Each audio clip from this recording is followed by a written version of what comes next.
বন্ধুরা আসসালামু আলাইকুম। আমরা বাজার থেকে যেসব কলমি শাক কিনে খাই, দেখেন আমাদের পানি খারাপ না, ডোবার মতো।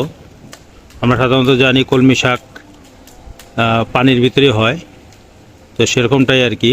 এখান থেকে কলমি শাকগুলো উঠাচ্ছে আর ভ্যানের ভিতরে ভরতেছে, আর এগুলাকে পরবর্তীতে আটি বানিয়ে বাজারে বিক্রি করবে আর কি, এরকমটাই।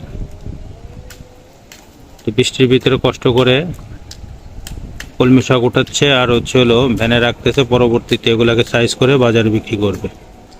পানি ততটা খারাপ না, খাওয়ার যোগ্য আর কি কলমি শাক। তো সাইডে বৃষ্টি হচ্ছে, সব দিকে বৃষ্টি হচ্ছে, উনি ওনার কাজ করতেছে। কলমি